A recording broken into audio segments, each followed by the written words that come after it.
So many social service organizations are calling for repeal of this motion and the bylaw that's going to be read through on Wednesday, specifically that it's not going to address the things that you brought forward and will continue to increase and disadvantage marginalized communities. So I guess my question is twofold. What has been done in order to consult with both the people who are experiencing homelessness as well as those who support them to ensure that what you're attempting to do is going to hit that mark? And two, there's a consultation that's supposed to be happening in the fall. If the bylaw is being passed on Wednesday, what is that consultation for? Yes, great questions. Thanks for asking. So first of all, in terms of consultation with the community, you know, the funding of the Warming and Cooling Center came directly from John Howard and Elizabeth Fry. The funding of the food programs came directly from the Busby Center. The family reunification came from Elizabeth Fry and the John Howard Society. The prisoner release piece came between our conversations with Penetang, what I call Penetang, the Central North Correctional Facility, and our staff, as well as what we've been hearing for the last 15 years and what has actually structurally changed, because previously it was a regional jail. Now it's open to all of Ontario, and so the folks that are being released are from all over Ontario. That makes it a lot more difficult to get home on a $36 card. And so all of that was done in consultation with the community. And in terms of the consultation going forward, I think that the important thing to note here is that there's not a single answer, and there might not be the right answer in everything that we've done to date.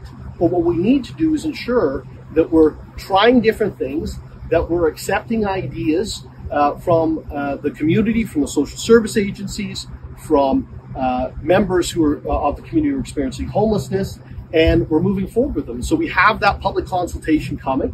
It'll be in September, as I can't remember the exact date, but it'll be in the first few weeks of September.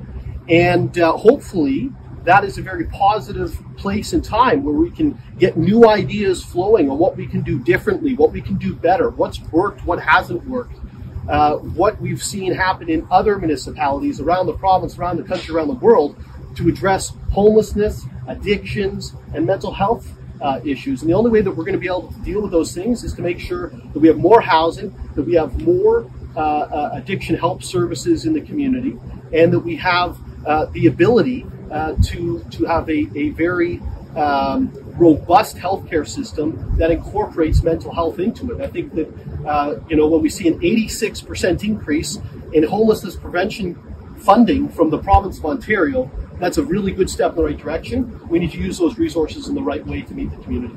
Okay. Is there any other questions from the media? Did anyone else have any other questions? Barrie 360? Okay. I just want to thank everyone for coming today. We really appreciate your time.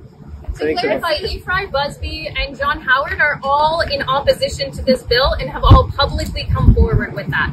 So if this is done in consultation, that seems a little strange considering none of them are in support and all of them believe that these motions, what's in this motion is going to disadvantage the community further. It's going to be a drain on all of the resources that are currently in the current social service system, and it's going to lead to greater burnout of all the workers who are currently doing social services in this community.